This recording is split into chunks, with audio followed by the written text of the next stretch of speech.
Nagsimula na ang pagdinig ng Senado kaugnay sa multi-sectoral campaign laban sa iligal na droga. Panoorin natin ito.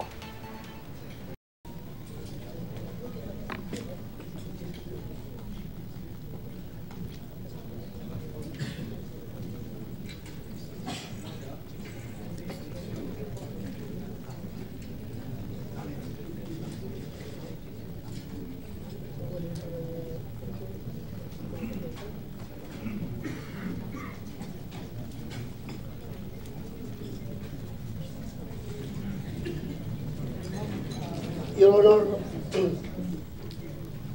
as of July 1 to August 15, we have a total number of deaths under investigation, 899.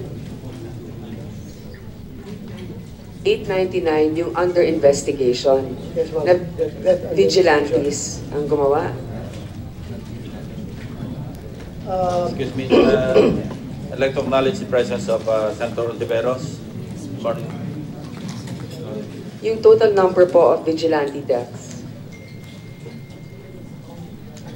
Hindi po yung mga under investigation. Next question po yan.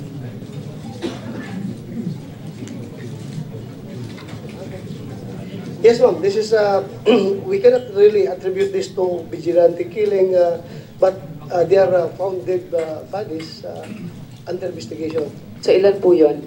This 899, ma'am. 899 as of August 15 po. Yes, ma'am. Yes, Your Honor. Sige, kasi po dun sa natala ninyo, 665, yan yung official police operations. Legitimate PNP. police operations, ma'am. Okay, legitimate. Tapos, 899 yung mga bodies found.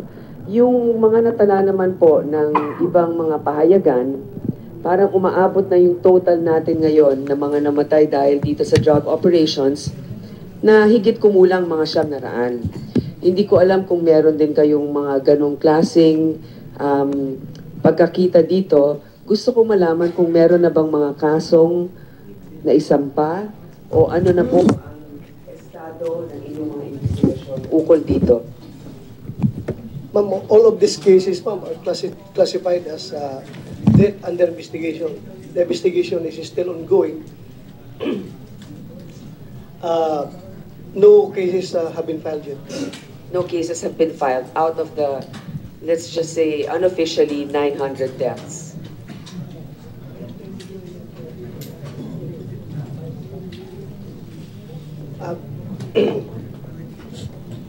Correction, Your Honor. For NCRPO, we have 22 cases cleared already, meaning cases have been filed in court. 22 cases have been 22 filed already cases in court. have been filed in May court. may I have a copy of those cases that have been filed already for later on. Yes, If Your you can Honor. submit for the reference of the committee. Yes, Your Honor. And the reason why I ask these questions, aside from our other questions, will be based on this. Because we would like to acknowledge, of course, that the campaign against drugs is a very important campaign. We thank our police officers for your cooperation and for the success of the campaign. On the other hand, we also have to maintain the rule of law and to make sure that the rights of every individual is protected, because after all, this is why the police are in very existence, is to protect its citizens. So, tinatanong ko po, sapagkat ang pulis nag-iimbestiga, ang pulis nanghuhuli, pero ang nag-iimbestiga sa pulis ngayon ay kapwa-pulis rin. Meron po kayong ipinahayag na ang internal affairs head ay mananatili pa ring pulis. Tama po ba yun? As of now, Your Honor, I find it necessary to maintain a police officer as the head of the Internal Affairs Service because of the reason that a lot of police officers and senior police officers are involved in the illegal drug trade. And if I put a civilian head in the Internal Affairs Service, madali lang pong i-threaten yung civilian. Baka hindi makalaban, hindi lalaban doon sa police na mga Iskalawag. So, for my own standard, I find it necessary to maintain the police officer as the head of the IAS. That he is capable of thwarting any threat being offered by these Iskalawag police officers. Well, I have no question about the credibility of the person that you appointed or the person who's heading the IAS now because I don't really know him yet. But ang punto po dito ay nasa batas po na talagang nakalagay, civilian dapat. Yung nakaraan administrasyon, ang tagal na po namin silang kinausap ukol dito, hindi po nila pinalitan. Kaya nga po, umaasa nga kami, we remained hopeful that with this new administration, it would be such. I understand your concern na baka nga hindi makaya ng isang sibilyan ang kultura ng pulis, pero hindi po yun ang nakasaad sa batas at hindi po ako naniniwala, marami pong matatapang na sibilyan, kaya nga ganyan karami mga vigilantes, problema pa nga natin yan. Ang isa pa po, Senator po, I'd like to acknowledge the presence of Senator Laila de Lima. Good morning, Your Honor. Good morning po. Good morning, Mr. Chair, and to everyone. Thank you. kaya nga po, ang isa pa ay ganito, kayo ay ating mga pulis, tigapagtanggol namin. Kung maglalagay kayo ng isang civilian head doon, pero dahil naman kayo ay napapagkatiwalaan bilang aming Police Director General, alam ko, hindi nyo hahayaan ang kanyang kaligtasan. Kung kinakailangan maglagay ng isang batalyon na magbabantay ng isang internal affairs, hindi ko nakikita ang problema na yan. Pwede pang matanong kayo, kung sakasakali po na maglagay tayo ng civilian head, may mga suhestyon po dito sa aming hanay, na siguro yung civilian head na yon direktang under the office of the President. Ano po sa tingin ninyo dito? If that will be the case, Your Honor, baka hindi natin pwedeng tawaging Internal Affairs Service. External Affairs Service yan dahil hindi na internal ng PNP. Kung outside of the PNP, nanda sa Office of the President na. Pero you agree that the President is the Commander-in-Chief and the President, Yes, Your and you're Honor. all under the President. Yes, Your Honor. So, it's not semantics. Actually, sir, ganito lang po yun. Kayo po ay may samahan ng brotherhood, hindi ba, sa mga pulis natin. Pero ginagalang ko po ang inyong polisiya na kahit pulis, pag bulok at may ginawang mali, ay hindi ninyo papayagan. Subalit syempre, dahil sa kultura na yan, di ba minsan, nangingilag rin naman sila na kasuhan o sumuway sa mga nakakataas sa kanila. Kaya nga po, hindi pa kayo direktang sumusuway sa batas sa hindi pagtala ng isang sibilyan dito sa IAS. Your Honor, the appointment of General Loterio as acting Director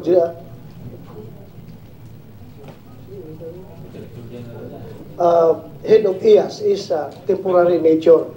Pag medyo nag-settle na po itong sitwasyon, ma'am, Your Honor, pag na-address na po namin itong problema namin sa bulok ng aming hanay, ipapasok na po namin yung civilian pag medyo ang threat ay nawala na. But if you really want that to happen, right away, tomorrow, I can appoint a new IAS, ma'am, Your Honor. Yan nga yung maganda dito sa inyong liderato. Mabilis talaga kayong gumalaw. At aasahan po namin yan kasi kami naman, ang trabaho namin, hindi lamang magbalangkas ng batas, kung hindi, siguraduhin na may oversight. Ibig sabihin na sinusunod natin lahat yan. Maaring mali, maaring tama. Nandito kami, nakapartner ninyo. Pag sa tingin ninyo mali ang batas na yan, kailangan baguhin.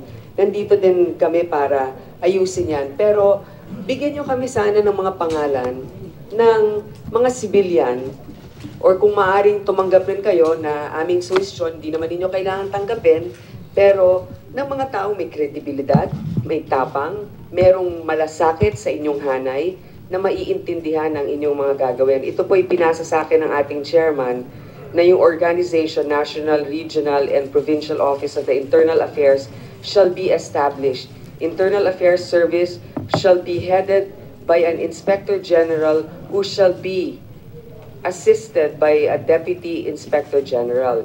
The area offices shall be headed by a Director while the provincial offices shall be headed by a superintendent, provided that the head of the IAS shall be a civilian who shall meet the qualification requirements provided herein. So medyo malinaw po kasi sa 8551. Ayaw ko naman na malagay rin ang PNP sa imagine ang dami na ninyong ginagawa, problema pa ninyo yan. So yun lang naman at pakikinggan din naman ang inyong rekomendasyon. Hindi ko na po habang dahil marami rin magagandang katanungan ng ating mga kasama. Maraming salamat muli. Gusto ko lang tanungin bilang kasamahan rin sa industriya at kami nagagalak na may appointment tayo ngayon sa National Youth Commission na talaga namang apektado, kaya nga ang ating presidente ay masigasig dito sa laban ng droga dahil ang mga apektado ay ang mga kabataan. So sa National Youth Commission, Chairman Aiza, ano bang iyong sa maikling sagot, ano bang mga programa ninyo para naman ma-complement ninyo yung programa ng gobyerno? Well, right now, ma'am, meron po kami ngayon pa nagsasagawa po kami ng mga consultations for our PYDP. Pero sa ngayon po, ako nakikita ko talagang malaking problema. Kasi nakikita natin ang drug problem na isa lang siyang addiction, problema panlipunan. Pero para po sa akin, there's always a why. Bakit nagkakaroon ng mga ganitong problema? And more than the rehabilitation, it's also very important na matugunan natin ang prevention nito sa mga kabataan especially because dito po nagsisimula ang lahat eh. And right now, on our end, ma'am, we want to partner with all agencies na pwede namin makasama, to make more programs and policies para ma-address natin kung paano nagsisimula ito. Probably, mailagay po natin sa ang values formation, which is I think very important. Kasi para sa akin, kapag walang values, kasi walang bata ka o matanda ka, gagawin mo ito. Di ang kulang ngayon. Lahat tayo sa mga education natin, we're all geared towards people na paano sila magkakatrabaho. It's all about academics. But sometimes you forget that kahit buso ng utak natin, kung kumakalam ang puso at kaluluwa natin, gagawin natin. So yung mga proyekto na gagawin namin at mga policy should be geared towards this. And I hope that we get all the support from other agencies to implement. Hindi maganda sa'yo ay sa nakakaramdam. Importante talaga ito sa isang namumuno. Nakakaramdam para hindi lamang implementasyon. Bakit? Tama. Maraming salamat. And I think the FYC is in the best position to be able to roll out programs for awareness and also for interaction with the youth. And I congratulate you again for your appointment. Last question before I yield to the chair again. General De La Rosa, meron po kasi kaming bill, yung anti-wiretapping Act na nais namin kasing i-revise, i-amend para po para masama na rin po hindi lamang yung terrorist activities kundi pa rin yung sa mga drugs. So ito naman po ay isang ayon kayo, nabasa naman po ninyo yung mga versions namin. Yes, ma'am. So makakatulong ito sa inyo. Malaking tulong po, ma'am. O sige. At kahuli-hulihan na lang pala, nakalimutan ko na naman. Meron isang Renato Bertis, kasama yung kanyang anak, na nakagapos di umano dito sa Southern Police District. Tapos, nanlaban daw, kaya pinatay. Siguro, yung mga kasong ganito, ang dapat talagang malinawan kasi akalain mo sumuko na, tapos nanlaban daw at syempre, nagkakaroon ng duda sa isip ng ating mga kababayan at nakakatakot yun. Kasi pag nakakita kami ng pulis, sumuko kami, ay baka patayin kami. Samantalang, ang isang mayor na Espinosa, nakakitaan ng drugs sa kanyang bahay, ngayon balik trabaho na. So ano ba talaga nangyayari dun sa kaso na yon?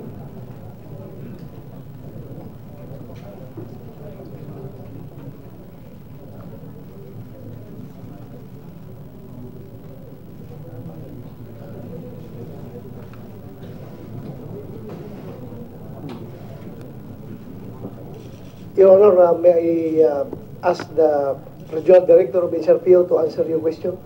Yes, Because please. this case is under his jurisdiction. Okay. Southern Police ba to or NCRPO? Okay. Good morning, Your Honor. Ma'am, that case in Pasay, that transpired in Pasay, those two involved policemen were already under investigation. They were immediately relieved of their post. Their firearms were taken out from them, the firearms and their badges, and now they're facing charges at the Commission on Human Rights. Well, it's good to know because we need to be secure. If we are innocent, we need to feel secure with our police officers. That will be all, Mr. Chairman. Thank you so much for the time you accorded me. Thank you, Your Honor. For the information of Senator Ontiveros and De Lima, we're following the order of arrival sa pagtatanong. So, I'm giving the floor to Senator Nasan. Thank you, Mr. Chairman. Mr. Chairman, I have only 3 basic questions. Each of the questions will lead to the next question.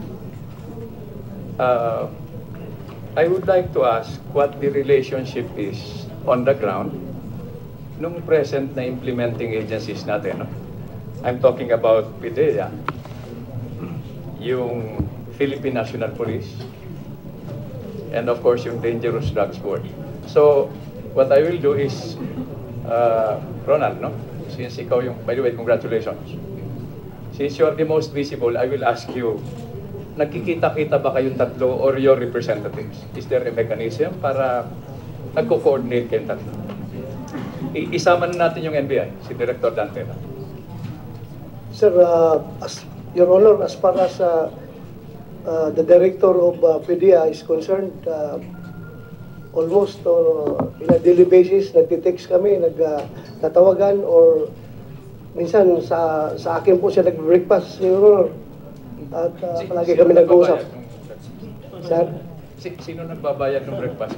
Ako po, Your Honor, dahil sa White House ko po siya nag-breakfast. Okay. So, okay lang. I will ask you. Yes, sir. Okay. Dahil ang agenda natin dito, ang number 1 sa agenda, yung creation ng Presidential Anti-Drug Authority. Ibig sabihin, baka may pagkukulang yung present setup natin. Kaya, ito ngayon ang proposal on the table. That will be my last question actually. So, Ronald, itong history nitong drug problem natin, gusto ko lang susugin. No? Dahil kung hindi natin alam kung saan tayo nanggaling, natin malaman kung saan tayo pupunta. Di ba? Okay.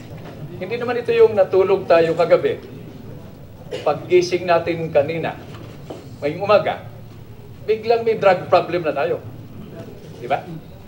So, ito yung actually continuation ito ng kwentuhan namin ni Senator Pacquiao na hindi ito nangyari overnight. Correct? Ito ay, siguro, we must all assume responsibility for this. Dahil ayaw ko naman pumunta ron sa sisihan na naman, no? So, ito yung pinagsama-sama na epekto ng parang napabayaan. No? But having said that, without finger-pointing, I would like to state na every administration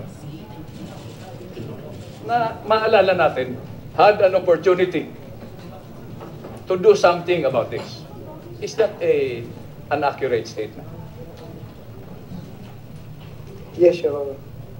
So, nandito ngayon, we are at the stage where we have a drug problem and it is your job, it is our job, our duty and responsibility to help each other address this problem. Second point, we are not taking any position here, no? Pero ang ibig sabihin nito, yung dinatnan nitong kasalukuyang administrasyon, hindi naman ito yung pag-upo ng kasalukuyang administrasyon. Iba na yung police, iba na yung PIDEA, iba na yung Dangerous Drugs Board, iba na yung nasa NBI. You are still underpaid, undermanned, and poorly led. You are discovering that now. Na yung hanay natin from top to bottom, yung katabi mo pala, reportedly is a cuddler. Please indicate, is that an accurate statement? Very accurate, Your Honor. Okay. Having said that, no, I'm not justifying your actions. No? Tama yung sinabi ni Senator Grace. Diba? There's no excuse, no, for the taking of human life, no, through illegal and lawful means. Pero ibang usapan niya. No? So ang punto rito, we have to go through this painful stage. Kailangan magdaan tayo rito. No? Until mataasan natin yung sahod ng police and all agencies involved. No? Madagdagan yung manpower nila at siguruhin na yung mga leader nila down to the lower ranks are dedicated, honest, competent. Is that a fair statement? Very fair statement, Your Honor. Okay. So, tanggapin na, I hope we will get over this. Because, ito naman yung caveat dyan. Pag nataasan na yung sahod, nadagdagan na yung manpower, at nalinis na natin yung hanay natin ng mga, alam mo na, may mga elemento na hindi karapat-dapat magsuot ng uniforme, wala na tayong excuse. Is that a fair statement?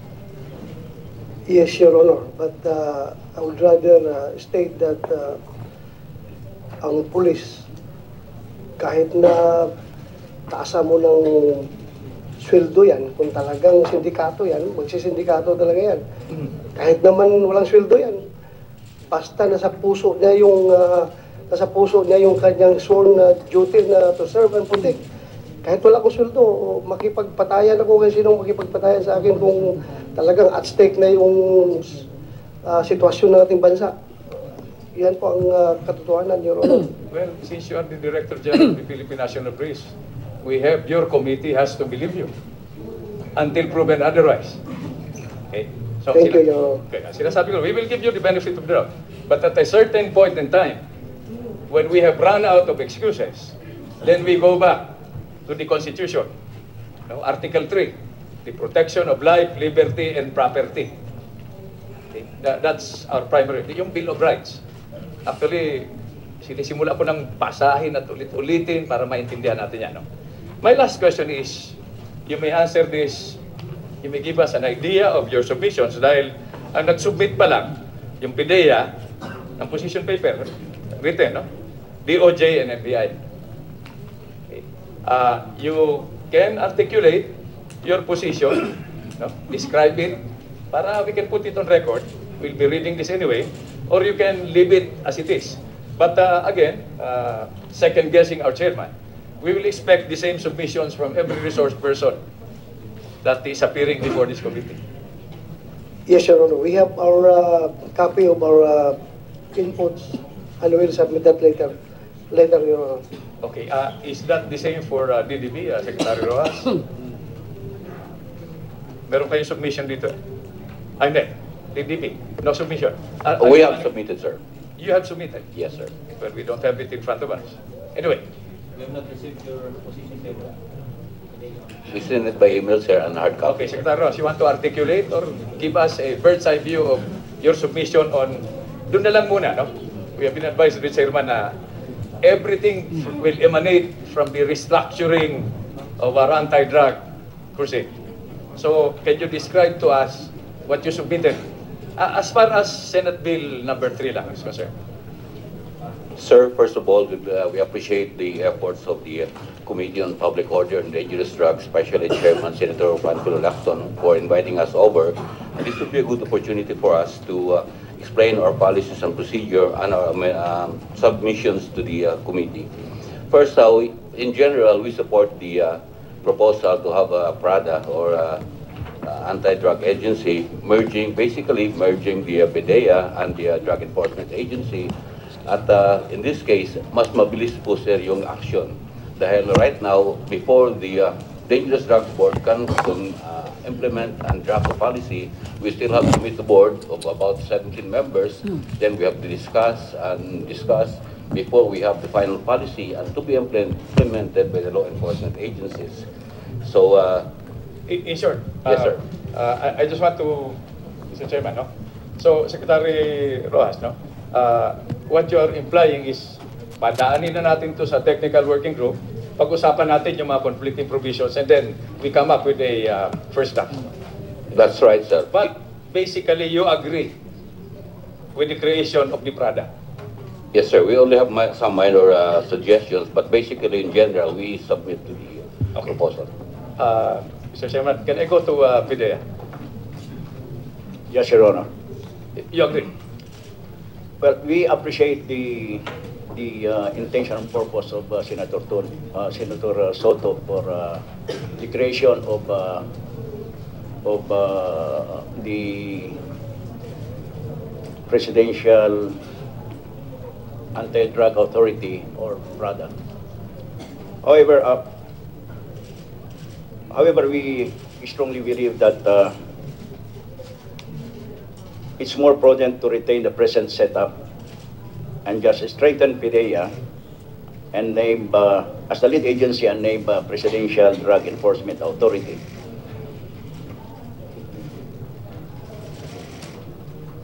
We are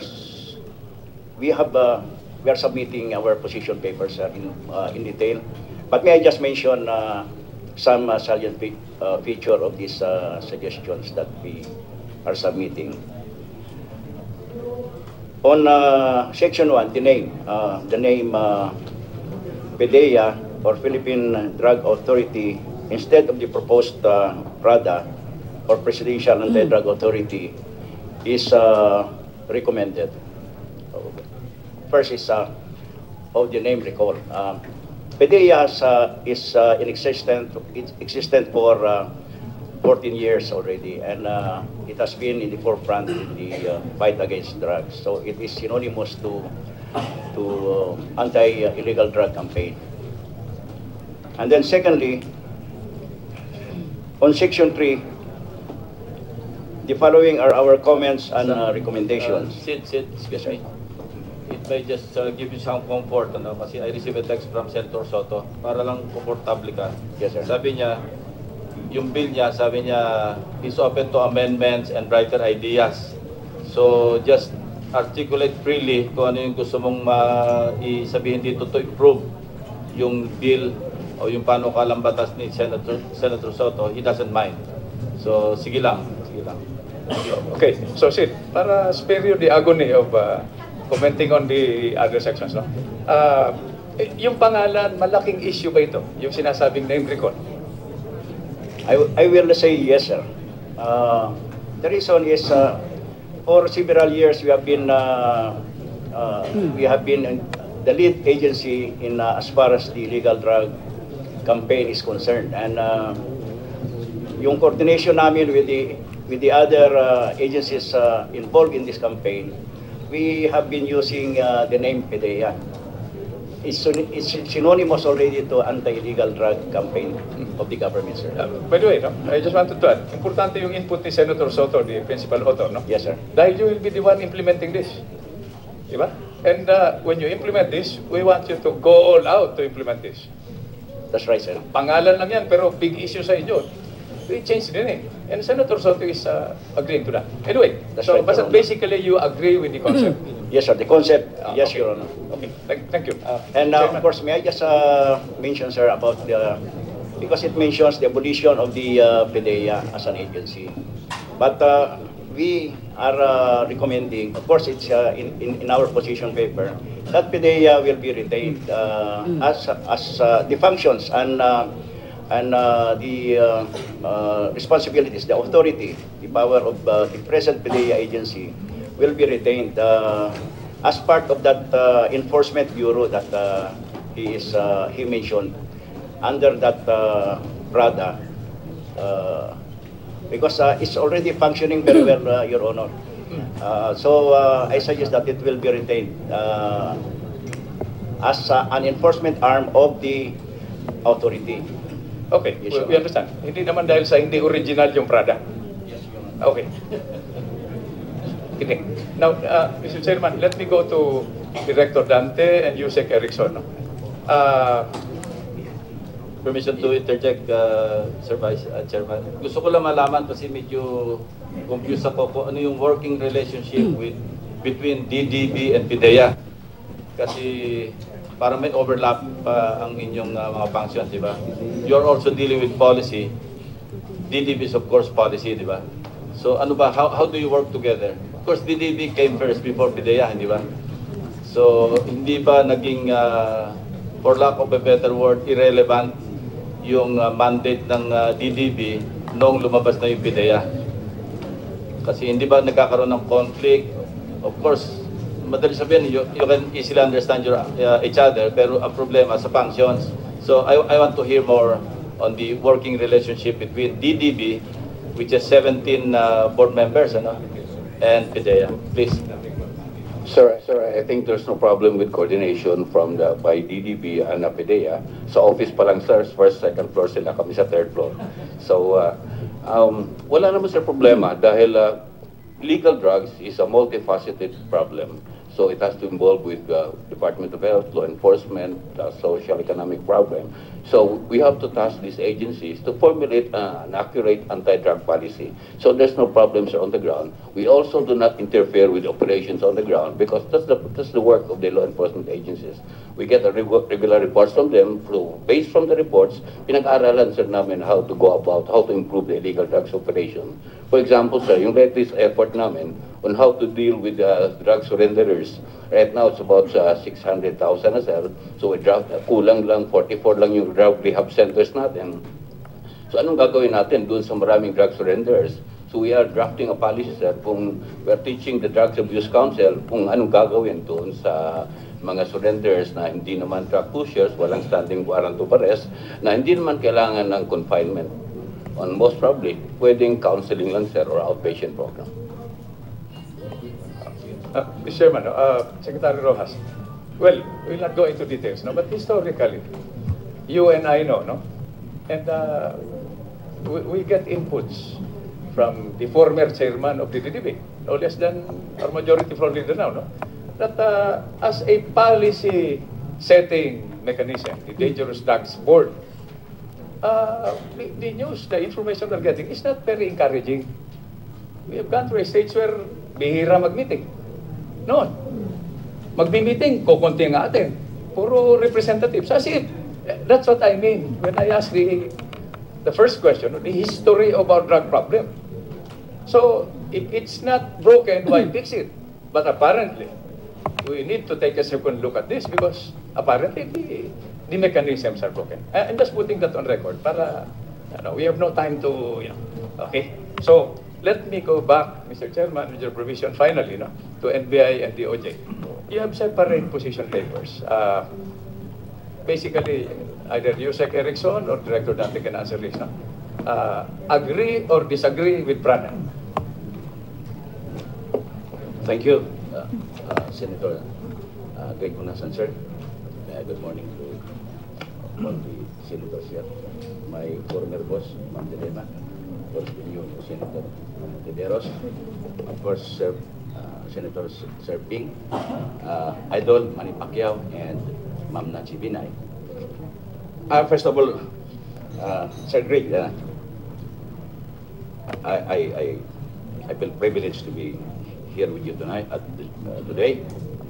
And I would say that I have a very good appreciation of your forward-looking mind by saying that not only every administration should have a new look at a particular law, particularly drug problems, which is a menace to the society.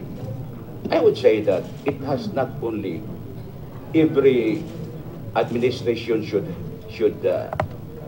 make changes about this problem, but law as on its entirety must be dynamic, and this is the purpose of the Honorable Honasan and the rest of crafting a law about PIDEA. You're asking me about, sir, about Yung Senate Bill number 3, draft natin, yung declaration of a presidential anti-drug authority. No problem with that, sir, for us. No? As a matter of fact, we have submitted our position paper. Para sa akin, sir, ano lang siguro, there must be a higher authority that will oversee the entire operation of the PIDEA. The PIDEA is already a legacy. It has its name. And aside from that, maybe it has to be clothed with some more powers. Not only enforcement, but powers like prosecution. I don't know how this will sit with my boss here, from the DOJ. But, you know, the problem of drugs, sabi ko nga, involves the entire problem to the society. It corrodes not only life, it corrodes our spiritual being, and it corrodes the entire system of government, particularly because of corruption. So kailangan talaga may pagbabago, sir. Thank you very much, Director Dante. Mr. Chairman, one last point. Dati-dati, merong tripartite, may MOA, yung tatlong departments, no? DOJ, NBI, Bureau, DILG, another bureau, the Philippine National Police. AFP, because sooner or later, the AFP will be involved in this, no? But I'm saying all these things, heads up kayo, because you will be getting a regular dose of this. No? Why? Senator Lacson and I have agreed that I will help him in the Committee on Public Order, and he will help me very competently in the Committee on National Defense. Now, why am I skirting the issue? You better put your heads together, because we are getting raw information, which you want to validate, that the drug problem is state-sponsored by another country. Nakatingin tayo sa West Philippine Sea, you know, there's a deliberate effort to erode our moral and social fabric. At yung target, our most precious, strategic and renewable resource, our children, the next generation of leaders and citizens. Suppose one of these drug users becomes senator or president. You have a problem. So, this will require all our energies, mental, physical, spiritual. I'm just giving you heads up. Does the DOJ, being the department supervising the Bureau, the NBI, have any other position? Good morning, Senator Onasan. Good morning, Mr. Chair. Good morning, members of the Honorable Committee. Foremost, for purpose of the record, may I just humbly state that I am not the Undersecretary of the DOJ. There is no appointment issued yet. I'm just a member of the transition team representing Secretary Aguirre, just for the purpose of the record. Because without an appointment, the presumptive is only a presumptuous. So we just want to state that for the record. Be that as it may, Mr. Senator Onasan, the department, by virtue of its position paper submitted August 17, 2016, wholeheartedly supports the creation of the PRADA law, subject only to some observations we have stated in our position paper, particularly on Section 7. But beyond that, we commit to support the passage of the law, Your Honor. That's good. By the way, I'm just curious. Are you the presumptive incoming Undersecretary? There are two ways to put it. I am assuming to assume, and I am presumptuous as of the moment without the appointment. But Mr. Chairman, on a side issue, yes, sir. Please convey this to whoever is making decision, Ronald. That ang nakaka-delay dito sa efforts natin is the slow process of appointments. You know, again, no, I'm putting this at your table. Kayong magparating, no? Yes, sir. Sa kinaukulan, no? Yes, sir. Na kaya walang decision na nangyayari on both the revenue side and the operation side. Ilang bagal, I'm not blaming anybody, no? Yes, sir. So, medyo pabilisin natin because we should have done all this yesterday. Finally, Mr. Chairman, gentlemen, ladies and gentlemen, no? We have a window for the sake of our children to do this not only right, but to do this well.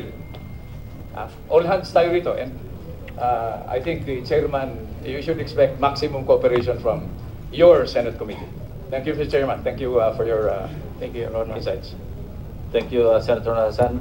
Naiwanan natin yung tukol sa PhilHealth. Anyway, si Senator Ontiveros will tackle the issue that involves PhilHealth as per Senate Bill number 8. I'd like to acknowledge the presence of Senator Ejercito. Next on the line is Senator Pacquiao, Your Honor. Thank you, Mr. Chairman. Good morning. Magandang umaga sa ating lahat. To our Chief PNP.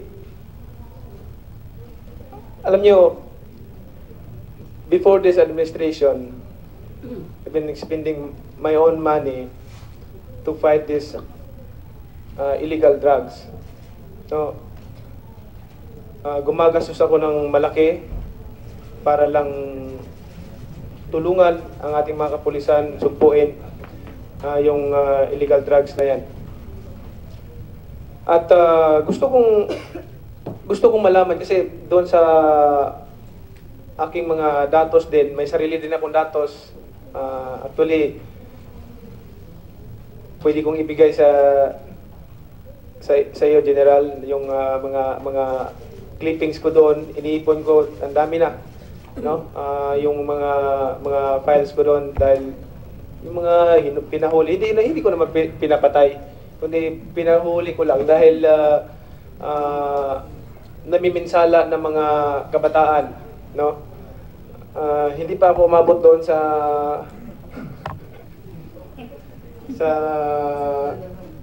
pag-execute ng okay, pero ang gusto ko lang malaman dahil doon sa aking mga datos may mga pulis din na mga involved, no, mga kapulisan natin. Doon sa nabanggit niyo po kanina na 22 cases na na-file doon sa Supreme Court ba?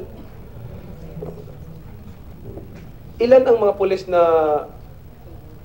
involved doon sa 22? Ang kasali doon, wala pa. So far, Your Honor, wala pa. Wala pa. Wala, Your Honor. Ongoing naman yung investigation nyo doon sa mga other cases na... Yes, Your Honor. Yung napailan po ng kaso ay mga identified na mga drug pushers na naging hitman ng kanilang upline sa drug trade. Thank you. Ang sunod kong katanungan ay, of all this campaign against illegal drugs, ano bang solusyon din natin doon sa, alam natin maraming sumuko, ang daming gustong magbago, no? Gustong magbago at tulungan ang ating administrasyon, tulungan ang ating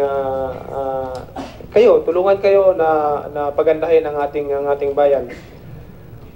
Anong alternative solution natin para sa kanila na matulungan natin sila? Kasi alam mo yan sila pagka wala silang magbago nga sila for 1 week, pero kung wala silang ibang pagkakaabalahan, malaking posibilidad, that's 95 to 99% na pwede silang bumalik doon sa bisyo nila. So especially rehabilitation center? Your Honor, regarding rehabilitation centers, long-term solution is our government is already looking for establishing big rehabilitation centers in every regions. But right now, we are talking about, I just would like to cite an example kung best practices ng police po natin sa Piano 12. Wherein yung mga nag-surrender sa Jensan at sa nearby provinces, nakipag-link up po sila sa local government units at saka ibang mga NGOs. Meron po silang hiniram na 15 hectares, I think, na lupa at doon nila hinaus yung mga surrenderers. And the last time I visited them, nag-graduate na po sila sa kanilang training kasama yung TISDA. Tinrain yung mga surrenderers at they appear to be really rehabilitated because sabi nila, tuwang-tuwa sila sa ginagawa na doon, nagpapakain sila ng kambing, papakain ng manok. Maganda pong ginawa nila. Livelihood, agriculture, yung carpentry, napakaganda po yung nangyari doon sa bayan mo po, mismo Honorable Secretary. Actually, yung lupa ko doon, pinagamit ko doon for rehabilitation sa mga nag-surrender, pinagamit ko sa nila, or plano ko nga i-donate yun for rehabilitation yung lupa ko para makatulong sa kanila dahil maraming mga drug addicts na kilala ko at sumuko sila pero naghahanap sila ng pagkakaabalahan at ito nga gusto kong i-encourage ang bawat isa na hindi lamang ang mga kapulisan kundi sa ating mga mga private sectors na tulungan din natin yung mga kapulisan natin dahil hindi magaganap yung pagbabago ng ating bansa kung hindi tayo magtutulungan. So anyway, maraming salamat General, at ang aking susunod na katanungan ay para naman doon sa PDEA. Ang PDEA, alam natin yan, no? Napakaraming asset ng PDEA ang napapatay at maraming mga asset ng PDEA is involved sa drugs. So, anong masasabi niyo po dito? Thank you, Your Honor. On the assets of PDEA who are involved into drug, we are now in the continuing process of cleansing our ranks.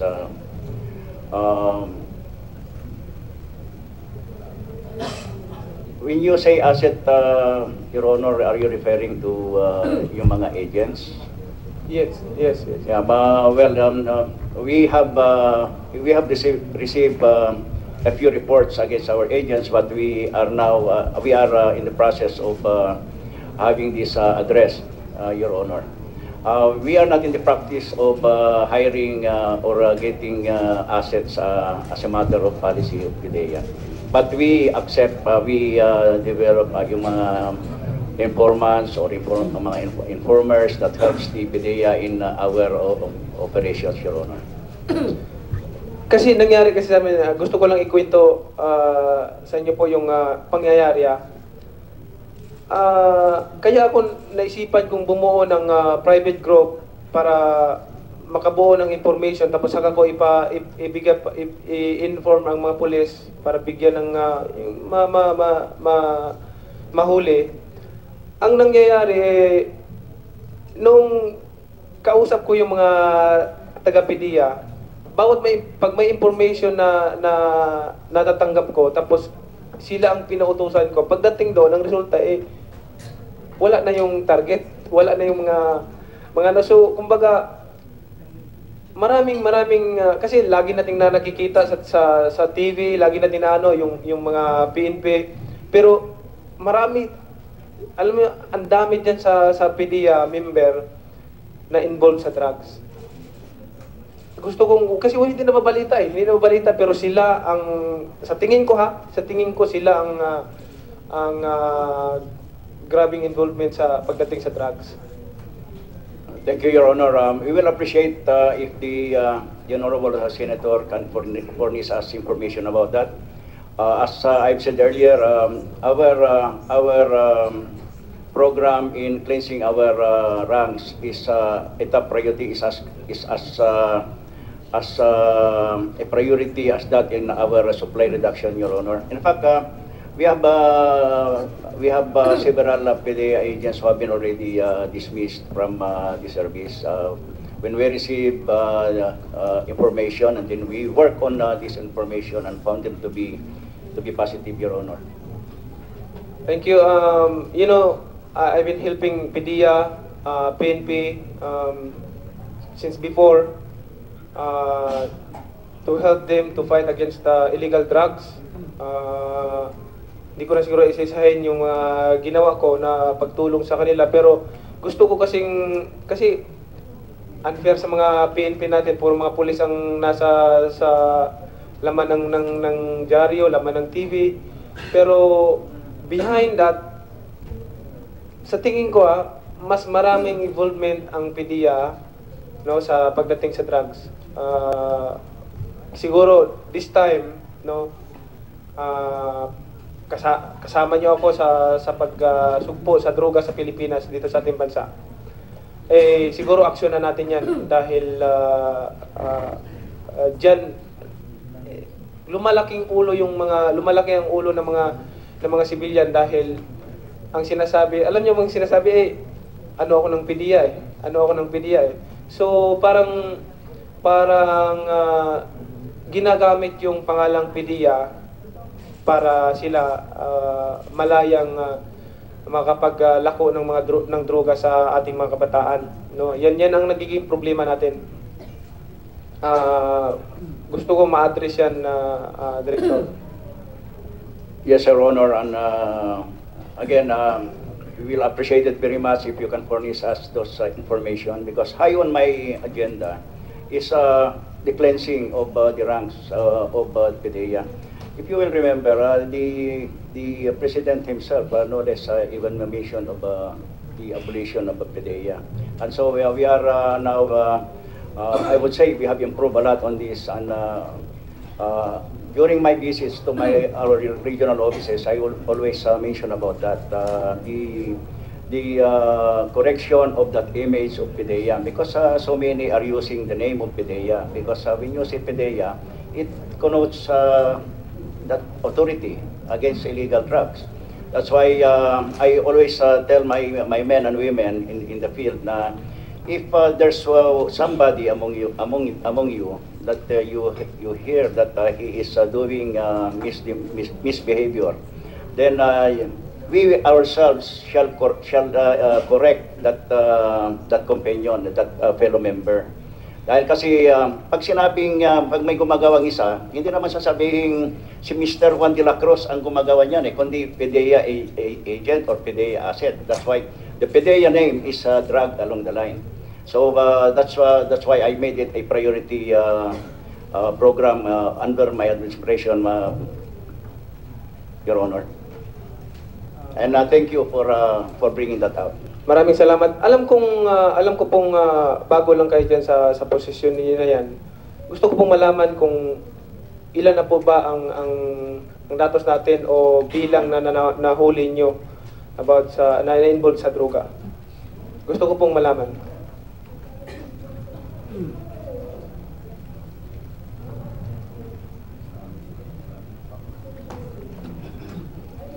Yes, Your Honor. As of August 12 of this year, we have now a total of, for the year 2016, as of August 12, we have now a total of 11,128 operations conducted, and we have a total of 12,081 persons arrested, and 12,288 cases filed. With the permission of Senator Pacquiao, consolidated na ito, no? Kasama sa PNP. Yes, it's yes, Your Honor. Thank you. PDEA initiated, and the joint operation. We usually conduct operations jointly with other government agencies, Your Honor, with the PNP or the NBI. And other government agencies involved in the campaign against illegal drugs, Your Honor. Maraming salamat, Director, at asahan ko yung pagbabago ng PDEA sa pagsugpo ng the way they implement yung pagsugpo sa ating pinagbabawal na gamot sa lipunan. Kasi gusto kong hindi mangyari yung mga nakaraang administrasyon, yung sinusugpo nga nila pero pinipili lang nila yung tao na huhuli nila. Yung may lagay,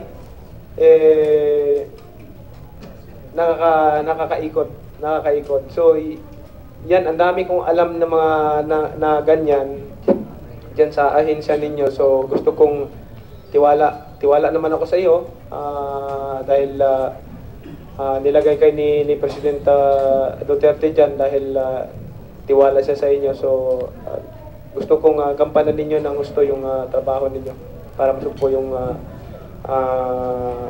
droga dito sa bansa natin. Maraming salamat, Director, at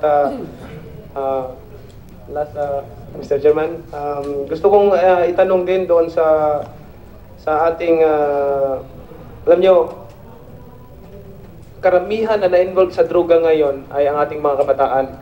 Ang ating mga kabataan. Ang tanong ko doon sa National Youth Commission na kung ano ang alam na natin na dito sa bansa natin bawal na yung droga, bawal na yung ano bang gagawin natin para ma-encourage yung mga youth natin, anong ang tawag nito, parang maibaling yung focus nila doon sa bisyo nila, instead magbisyo sila doon na lang sa ibang bagay. So anong action na nagawa niyo po,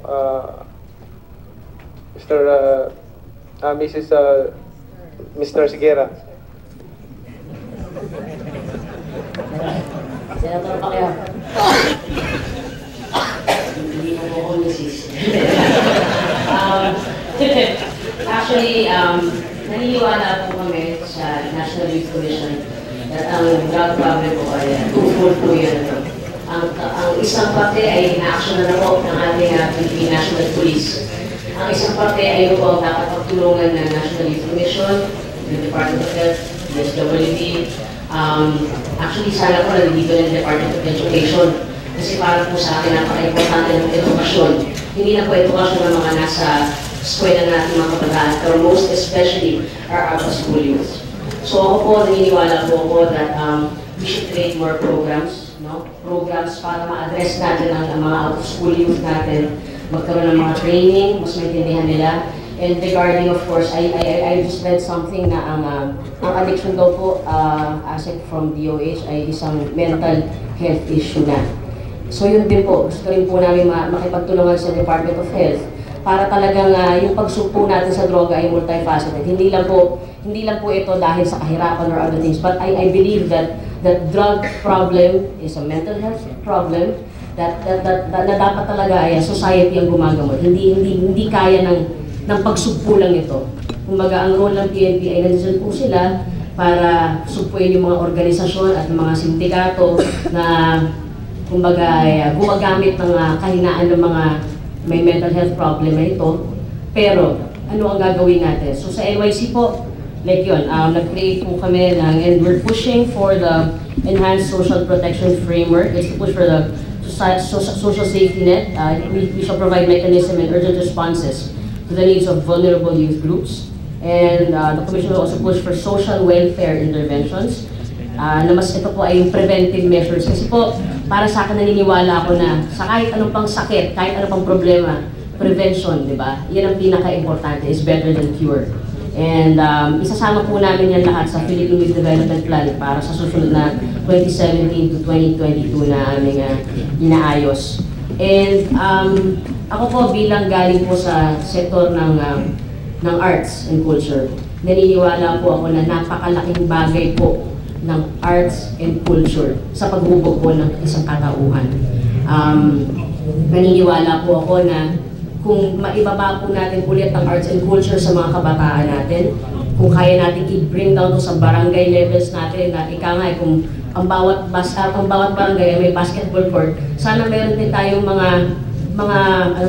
sana meron tayong mga youth centers for youth centers para doon tayo magpo-provide at magiging avenue itong mga youth centers na to para magkaroon tayo ng mga trainings. Makikipag-partner nga tayo with DepEd about that, and of course if we can partner also with NCCA, di ba, para magkaroon tayo ng mas magandang network, kasi it takes a whole village to raise a child. So ang youth natin, kailangan lahat tayo magsama-sama para matugunan natin itong mga problema to. At hindi sa lahat, siguro natin sila na kasi nung bata kasi ako, may grupo-grupo kami. No, grupo-grupo kami kung anong sabihin ng leader namin, yun ang gagawin namin. Exactly. No, mga bata kami. So, nung araw, mga bata pa kami, yung leader namin, umiinom, tumitikim ng alak, tumitikim din kami ng alak. No, umiinom, nagsisigarilyo, tumitikim ng sigarilyo, tumitikim din kami lahat ng sigarilyo. Pero yung grupo namin, ang dami namin mga bata, grupo kami, nung nag-decide kami, mag-boxing na lang tayo. Di, lahat kami, huwag na tayo mag-inom dahil bawal yan sa vaccine. So, nag-boxing na lang kami. Kaya ito, naging boxing hero ako. Dahil doon sa mga grupo-grupo rin. So, importante siguro yung as a chairman, no? The chairman of our youth, kailangan siguro ma-encourage sila na hindi lamang sa mga kundi ma-encourage sila every day or once a week na encouragement sa kanila na pag-aralan kasi sumusunod lang yan sila sa kung sino yung pinuno nila. Yes. So maraming salamat Chairman. At ating lahat yun po Chairman. Thank you, Senator Pagda. Before I recognize Senator Binay, tanongin ko lang sa Bucor at saka sa BJP. Alam naman natin na yung penal system natin, di ba? More than punitive, rehabilitative. Tanong ko lang, meron bang special rehabilitation program ang Bucor for inmates convicted for violating the Dangerous Drugs Act? Good morning po. Wala pong specific rehabilitation program for drug dependence. General sir yung treatment namin sa lahat ng inmates on the aspect of reformation. BJP, lalong wala. Good morning, sir. Sa case po ng BJMP, considering that we are holding majority of our inmates are still detainees, so wala po kaming rehabilitation program na ano po talaga. Pero we are offering welfare and development activities for the inmates. For example, in coordinations with the DepEd, the Alternative Learning System program is also offered in our facilities.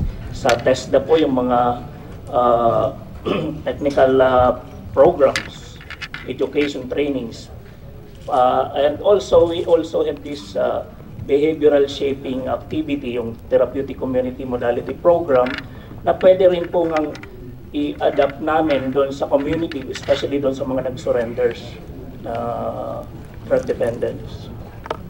Wala ring isolation program sa Bucor. Sama-sama na. Sa convict, Sa ngayon sir, ang classification na lang maximum, medium, and minimum sir. and minimum. Yes, sir. But So walang isolation program para sa mga drug convicts. na sir. Ang meron lang sir BJP, kami. wala rin. In view of the ano sir, kakulangan sa space, hindi po talaga ma-isolate. Yeah, you were about to say something ba? Sa ngayon lang sir, meron lang sir kami yung high risk, in-isolate po namin from the maximum. Ito sir yung tinatawag nating, kumisa tinatawag namin sa Bucor na Supermax.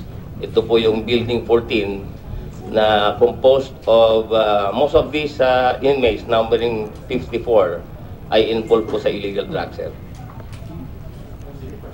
Senator Nasan. With the permission of the Senator Binay.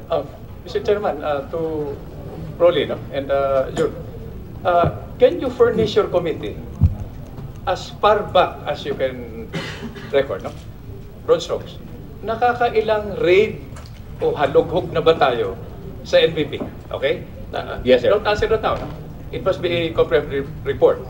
And then, ano ang outcome? Nakakailan na, no? As far as you can remember. Dahil, Mr. Chairman, my point is, we cannot do this forever. Raid tayo ng raid.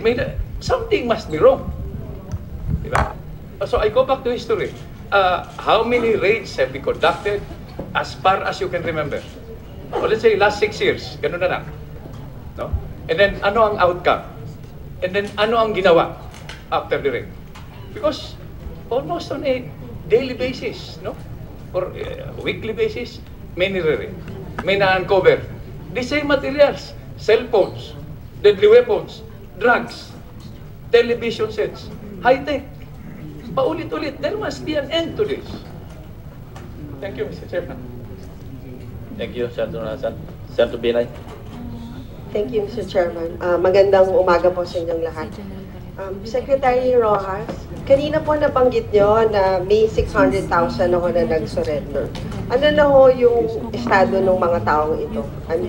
Nakakulong ba sila? Or pinasok mo ba natin sa isang rehab center? Or pinauwi lang ho natin? Thank you, ma'am, for the question. The picture is we have about 600,000 surrenderers, but from our study, only about 9% of the 600,000 needs confined rehabilitation, ma'am. So the rest could undergo program requiring physical, mental, and other programs designed by the Department of Health. So and we are also inviting the different interfaith groups to assist us For example, yung kuan po, yung Christ Commission Fellowship, they have their own program, 6-month program, and the rate of success is about 70%. So we're inviting other interfaith groups to join us in this program, outpatient program or counseling program for those that do not need confinement. How do you measure that mo? Yung 9% na ito kailangan i-confine, ito pwedeng ganitong treatment lang. Is there a way of testing it?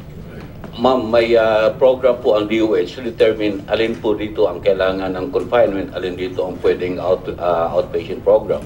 So doon po sa initial screening, may mga 10-11 questionnaires tayo. Check lang kung more than 4 checks doon sa list natin, evaluate ng DOH doctors kung talagang kailangan pa ng outpatient or kailangan na i-confine yung pasyente. Siguro, Asek Punzalan, baka you can explain further.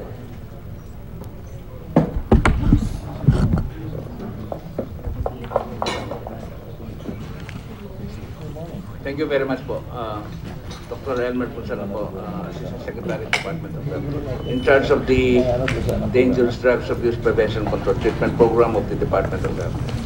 We had consolidations and consolidated meetings with Secretary Basco and Secretary Suena and the Dangerous Drugs Board and the PDEA. I belong to the Cluster 1. It was subdivided into 3 clusters. The Cluster 1 headed by yours truly. Cluster 2, which are the religious group headed by our religious, the UBAS. And then the Cluster 3 for rehabilitation headed by the DSWD. And of course, I requested all of the different departments to be a part of all the 3 clusters. Now, in the meantime, we have drafted a mechanism. First, delineating, or we call it triaging, of the different kind of patients, as we call them, or surrenderers, into categories like their degree of addiction. They could be occasional users, they could be which are only supplementers, and experimenters, and then we have the moderately addicted individuals, and of course the heavy drug users. And on top of this all, they are also evaluated with regards to the comorbidities, the comorbidities involving medical aspects like mental health, and also tuberculosis, pulmonary, and also HIV. Injecting drug users. Asek Punzalan, can you please provide the committee yung clustering nyo and then a breakdown of, kunyari, yung, kung ilan ho yung kasama dun sa classification na yun? Yes, Madam Senator, we have a list and we have a provision of the of this your inquiry, and it is written down, and we have provided this in the form of a manual, and in coordination also with the other agencies that I have mentioned, for a complete response to the increasing number of surrenderers, as we call them. And we call our drug users as recovering drug dependents. Madam Senator. Thank you po, Asek. Yung nabanggit niya 9% needs confinement. So I assume out of the 600,000, yung 9% pa naka-confine? Not yet, ma'am. For example, we only have about 44 drug rehabilitation centers all over the country with a bed capacity of about 5,000. So kulang na kulang po talaga, ma'am.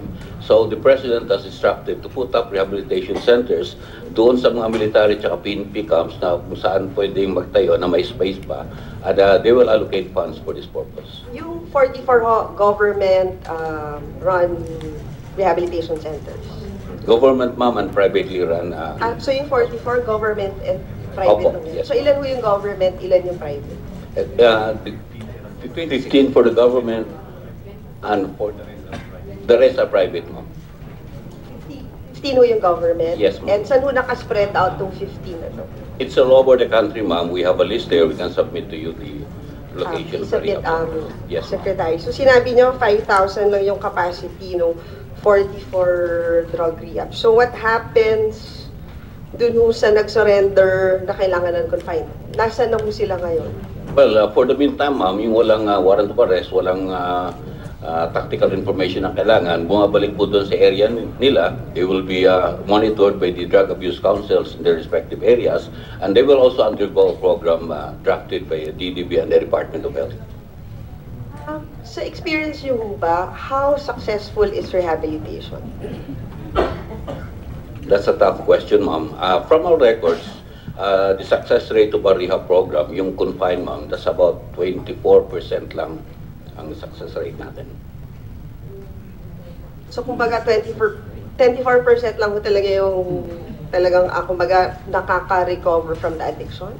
And then the rest, so parang bumabalik ulit sila dun sa dating gawin? Yes, ma'am, but this is a health issue. Dahil yung mga shabu po, ma'am, it's so chemicals lang. Kaya hindi talaga ma-wash out sa systems. Unlike kung drug, heroin, or poppies na pwedeng ma-detoxify. But yung shabu, ma'am, it cannot be cleansed from the system. Kaya there's a probability of bumabalik sa drug rehab. Siguro, how much is the cost per drug dependent to have them rehabilitated? Siguro somebody from ang DOH bang in charge sa mga drug rehab centers? Yes, Madam Senator. The cost per patient is 10,000 per month per patient of our DOH patients situated in all our treatment and rehab centers distributed around the country. But as of now, it is mandated by law, which says that all provinces should have at least one rehabilitation center. But that is yet a dream up to now, Madam Senator. But in reality, there are presently 4 regional and others are LGU maintained rehabilitation centers. Senator Binay, with your permission, gusto ko lang balikan yung 24% all kinds of drug addiction or pang-shabu lang? Tama, sir. Marijuana and shabu, sir. Pang-shabu lang yung 24%? Marijuana and shabu, sir. Marijuana and shabu? Yes, sir. Yung ibang addiction, kung ito-total mo, ilan yung successful rehabilitation rate? Mga approximately... Tataas? Yes, sir. Plus or minus 2%, sir. Okay. Thank you. Siguro, Asek Punzalan, yes. Sino ang mga provinces yung naka-comply with the requirement? There are only, region, Senator. Yes. All the regions, they are DOH operated. The only 4 regions na mayroong rehabilitation centers are LGUs are Marikina, Quezon City, Davao, and one in Laguna. But these are government LGU-run rehabilitation centers. But our existing rehabilitation centers are regional. For example, in Bikutan for NCR, one in Tagaytay for region 4, and then region 1 in Dagupan, which is the latest and so far the most modern form of rehabilitation center built in region 1 situated in Dagupan City, and the rest of the regional areas like region 7 and the other regions, including Mindanao. How long po is the recovery? It is a process po, Madam Senator. Siguro on the average kasi di ba parang you said we're spending 10,000 a month per patient. So medically it will take about 6 to 12 months, but that depends on the activities and the degree of addiction. So they're evaluated as such, and there are programs. Your question, Madam Senator, a while ago with regards to the rehabilitated but goes back to the habit is quite high, because it involves also, well, religious, as Senator Pacquiao was mentioned, gives a very a helping hand in rehabilitating our patients. But mostly they are affected by the community. When after they are rehabilitated, the community, the people around, the people they lived with, and solution to their problems, why they resorted to drugs, should also be included in the recovery evaluation. Kaya po, yung iba na rehabilitate na, pagkatapos sila ang bumabalik, kasi the same community, the same non-supportive elements of the society, and they are, kumbaga, na typecast na as so stigmatized as drug users. So I think there has to be a unified effort for rehabilitation. Plus, of course, these things, kahit na-rehabilitate po natin, but the source is not resolved. Sabi nga po, continually mayroong pinagkukuhanan. The circuit is just the same. May babalik. Pero kung wala pong nakukuhanan at nare-resolve na po yun ni General De La Rosa and our colleagues, mami-minimize, ma-answer. But the point is, just like the law of supply and demand, pag mas mahirap po ang pagkuha o pagkuha ng supply, tataas po ang presyo. Ganun po, it's still economics. So it's a whole gamut of factors. So it has to be a community-based, wholesome, whole country participation. Also, yung po sa medical side po kasi nandyan po kami. We are here to help to cure Senator Ontiveros as our health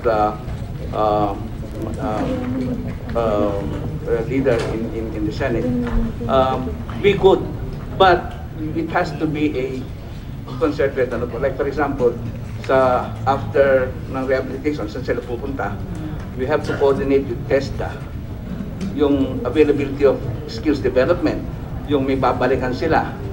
Tapos, nandiyan po ang binanggit po ni Secretary Vasco, yung pong babalikan to the ng plantations, kung nandiyan po ang Department of Agriculture, pagbibigay ng agricultural skills, for nation building din, productivity. Marami pong factors. But it's good that, ako po, I've been here as an Assistant Secretary for almost 12, going 13 years as an Assistant Secretary. I have been within this program, but kakaiba po ngayon. We call it as a influx. Ngayon lang po nagkaroon ng pagkakataon na the surrenders are coming in by the thousands. Kaya yung pong ating mga rehab centers, punong-puno po at wala pong paglagyan. Kaya nga po, we devised a way that it will be a community-based na ang profiling po ay of course with the PNP. Yung profiling ng data. So, doon po nag-uumpisa. Na-identify po, and then from that profiling, malalaman ang kanilang supplier, malalaman yung kanilang process po. Secretary Elmer. Opo. Mr. Chairman, Sorry I po. ask permission from Senator Nancy, by the way. Opo. I'm glad you brought up the qualitative aspect. So two things come to mind immediately. One is yung sinabi rin ninyo, yung coordinating mechanism. Yes. Second is the information management system. Opo.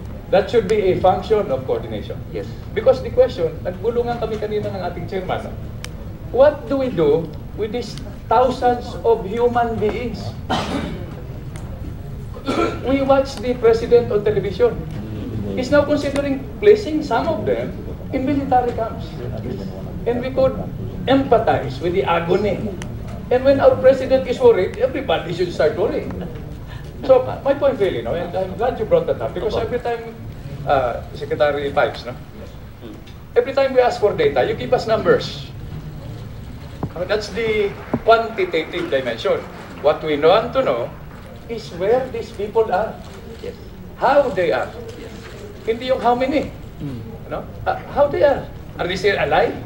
Are they beyond redemption? Dahil sabi ng, we're getting these figures that after 1 year of use of Shabu, that's crossover point. Wala na. So what do we do with these human beings? Most of them young human beings. But I had to interject because this is an important point that you raised, which underscores the need for coordination and information management. No? The timely, accurate, and complete information that will allow us to make rational, intelligent, informed, long-term policy decisions. I just want to put that on the table. Sorry for interrupting. Thank you very much for the interruption. Thank you, Senator Nancy. Mr. Senator. Just to continue po on that point, in response to your, the local government units are in full coordination with our cluster, together with Secretary Sueño and Secretary Vasco. Yun po ang aming topic noon. But recently, just yesterday, we had a call from the Office of the President, and we had a meeting with regards to that building of a mega TRC that will be built in Nueva Ecija, in Camp Magsaysay. That is not for a long period of time. This is just an immediate response. So now we'll be set of a lot of things. We have to provide the employee complements, specialists, doctors. Of course, there will be infra. Pagtatawian po nito. So we just came up with Colonel Ruiz of the Philippine Army with regards to the response nga of that you mentioned of building a mega TRCs. But of course, it would have to follow the requirements, but we will fast track as an initial response, Madam Senator. At yan ang pagdinig ng Senado kaugnay sa multi-sectoral campaign laban sa iligal na droga. Iminungkahi ni Senador Grace Poe sa pagdinig na magkaroon ng sibilyan na mamumuno sa PNP Internal Affairs. Inusisa rin ng Senado ang koordinasyon ng PIDEA, DDB at PNP kaugnay sa kampanya laban sa iligal na droga. Pinuna naman ni Senador Manny Pacquiao ang umano yung mga asset at ahente ng PIDEA na sangkot umano sa kalakaran ng droga. Paliwanag ng PIDEA, patuloy ang kanilang proseso sa paglilinis ng kanilang hanay. Inalam din ng mga senador kung ano naman ang mga hakbang ng National Youth Commission para maiwasan ng kabataan ang iligal na gawain. Para sa iba pang balita, bisitahin lang ang aming websites at official social media accounts. Tutok lang dito sa GMA News TV. Para oras-oras, alam mo, ako po si Mav Gonzalez. Magandang umaga.